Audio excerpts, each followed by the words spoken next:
Hey everyone, how you doing today? My name's Kirsty, aka Beth Bookish, and on today's video we're going to be looking at my biggest books.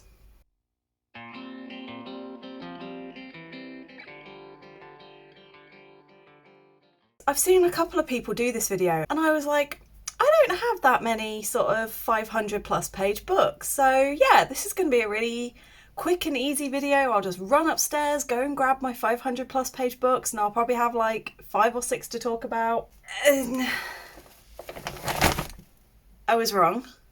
The vast majority of these are kind of the last books in a series, or they're kind of further into a series where you kind of expect them to be a little bit bigger. A lot of them are fantasy. In fact, I think all but 1 or 2 are fantasy, which again, you kind of expect. A couple of these are actually more closer, like they're not quite 500, they're maybe 497, but I'm like, do you know what? They are close enough that I'm going to count them as big books. And I've also left out rereads, because if I'd have included my rereads, we would be here all day, because I've got about another 15 books on my rereads that are over 500. As well as like ebooks and things, so we're just looking at the physicals. Anyway, moving into it. The first one we have is a duology, and both books in this duology are, well, one is 400 and I think it was, 500. Both of these are 500 pages. One is just 500, the other is about 550, and that is the King of Scars duology by Leigh Bardugo. I also need to reread Six of Crows and Crooked Kingdom before I get onto these. So that's going to be a lot of reading and a lot of pressure. Next up we have the first in the series, and this is Realmbreaker by Victoria Aveyard, coming in at 551 pages. I've never read anything by her, and I accidentally picked this one up because I actually meant to pick up Tricia Levenseller's Blade of Secrets. But both covers are like a golden colour with a sword on, and I got confused. But I'm still excited, and I got this pretty edition from Waterstones that's got sprayed edges, so I am excited to get to this and try her writing. Next up we have Marissa Meyer, who, you know, I'm going to be rereading the Lunar Chronicles, and most of those are over 500, but she really likes to write big books, because Gilded is 498 pages. Thankfully, the sequel to it is like 450, so I was like, yes, it's not a big book. And then Renegades is 550 almost pages. Next up, we have the only non-fantasy-esque book in this pile, and that is Confessions of a 40-something Fuck-Up by Alexandra Potter. I purely picked this up on a whim in my local supermarket. They had an offer on books, 2 for £9 for paperbacks, and I thought, or 2 for £7, something like that, and I thought, let's have a look. And I just I liked it, where it's like a novel for any woman who wonders how the hell she got here and why life isn't quite how she imagined it was going to be. Another one that I kind of picked up on a whim, and that is The Shadow of the Wind by Carlos Ruiz Zafón. I know that the author died, and I can't remember, like, if you've read this series or you know about the series, please let me know in the comments. Was it that he didn't complete the series and the series will forever be unfinished? Or did he die and someone else took over and finished it? But either way, I know lots of people absolutely love this book, and I think it's more on the magical realism side of thing rather than pure fantasy. But as I've discovered recently, I have actually enjoyed magical realism more than I thought I did, and now I want to read some more. Next up we have a kind of take 2. I started it, I DNF'd it, but I want to go back and try again, and that is Daughter of the Moon Goddess by Su Lin Tan. This one is like 500 and... oh no, this one's another one that's like 496 or 97. I would like to give it a go, especially as I was gifted the sequel for my birthday last year, and I just want to, you know, try it. And then the last one in the not quite 500 pages, but so close it might as well be, is one that I'm actually buddy reading with Chelsea this month, and that is Zara by S.J. Jones. And this is 498 pages, and this one was plugged to me as Voltron meets Sailor Moon, and I was like, I want to read more sort of sci-fi fantasy blends, and Sailor Moon was kind of my jam as a teenager, not as a teenager, as like a 10-year-old. I was obsessed with Sailor Moon. So, okay. Then we have V.E. Schwab, book 1. This is technically 2 books in one. It's the Archived and the Unbound or something like that, I think it's called. Yeah, the Archived and the Unbound. But because they've put them together in a compendium, it's over 600 and something pages. It's 693 pages. So I decided instead of treating this as 2 separate books, I'm just going to treat it as one and read it in its entirety. And I don't know why I've been holding off when I love V.E. Schwab's writing, so I don't know why I've been putting this one off for so long. I think actually it's because I've never heard anyone talk about it. Pretty much every other book of hers I've seen somewhere on the internet, but this one I have never seen anywhere. So if you've read it, please tell me what your thoughts were. Another Schwab and kickstarting the continuations of series or the finales of series. And the first one is The Fragile Threads of Power. This is the first book in the Threads of Power series, and you can see it's definitely over 500. I think it's like 600 and something. Oh no, it's 570. But obviously hardbacks always seem bigger. You ever want to make yourself seem bigger? Make it hard. And so with this one, I had to let that one process. And so with this one, obviously this kickstarts the next trilogy in this series, and I'm still currently rereading the Dark Shades trilogy, and those are like books 2 and 3 are both 500-600 pages each. So I had no surprise that this one was also close to 600. Next up we have Gold by Raven Kennedy. This is book 5 in the Plated Prisoner series. I haven't yet read it because even if I take the cover off, the book underneath is pure pristine white, and I do not want to damage it or mark it or scuff it in any kind of way. So I'm gonna save up my pennies and I will get the ebook copy. And then when the final book is released at the end of this year, I will read them back to back. So I can just finish the series back to back. And with this one, it is, I'm looking in the front of the book when I should be looking at the back. This one is also just over 600 pages. It's around about the 635 page mark. And yeah, like I said, you want to make it bigger, make it hard.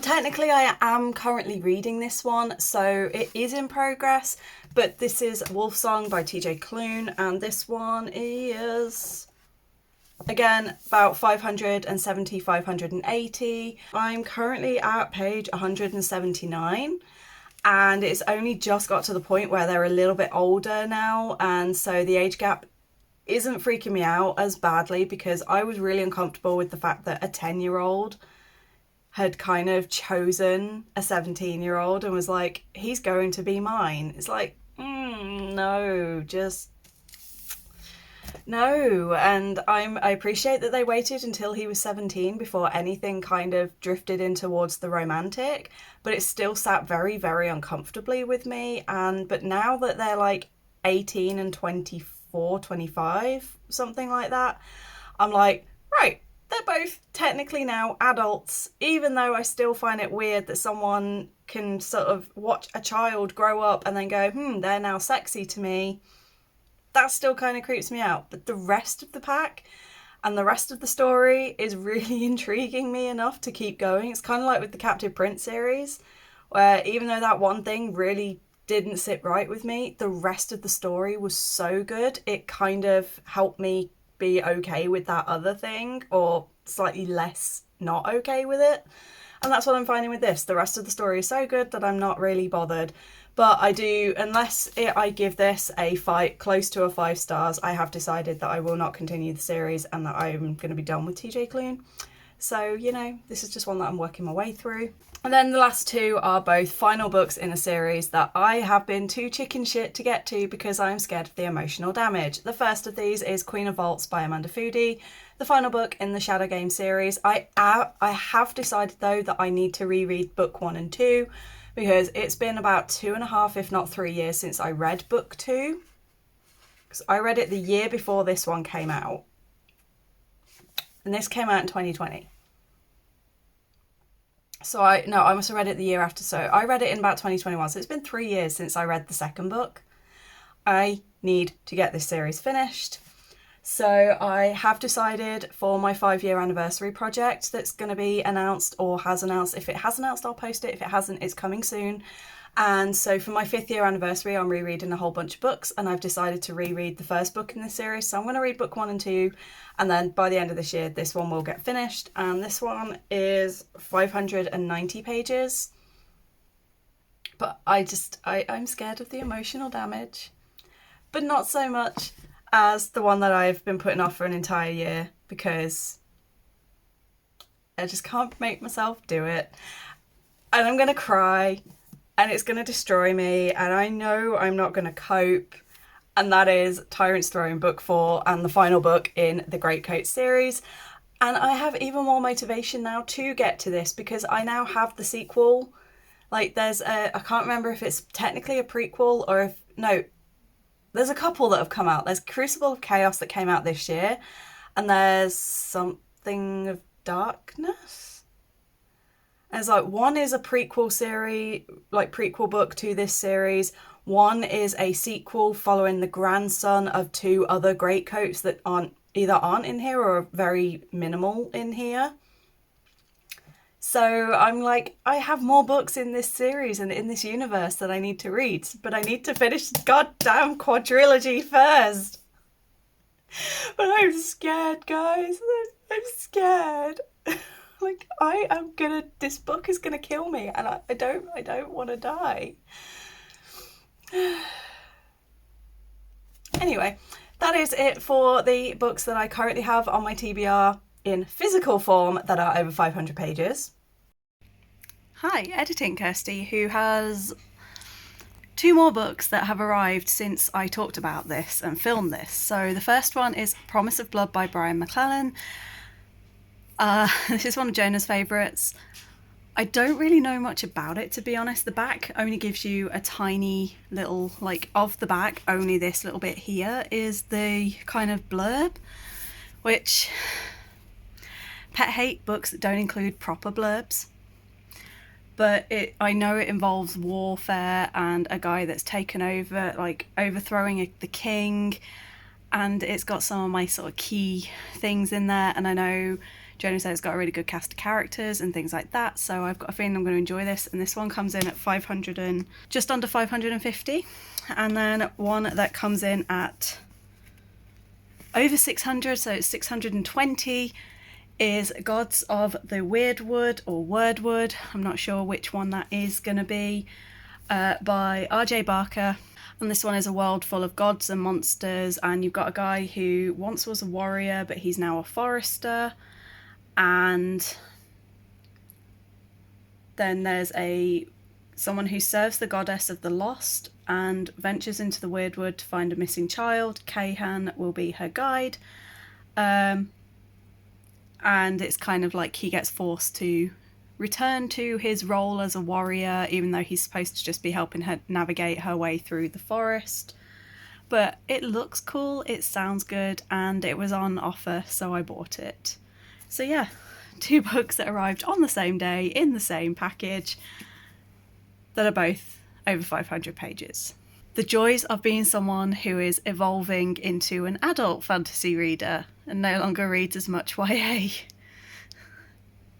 Help. Let me know in the comments, do you have a tendency to avoid reading big books because of how big and chunky they are? Or are you someone who loves to dive into those big chunky books and just get lost in the worlds for as long as they last? Let me know your thoughts in the comments, and if you've read any of these also let me know, because it's always fun to find new people who have read the same things. Don't forget to like and subscribe for more content from me, and if you want some extra bonus material, I do now also have a Patreon, and my Etsy candle business is relaunching this month, so is relaunching in May. So all the links are below. Please go check all of those out and hit the likes, hit the follows, sign up if you are interested, order something if you are interested. But in the meantime, I hope you're all good, I hope you're staying safe, and until next time.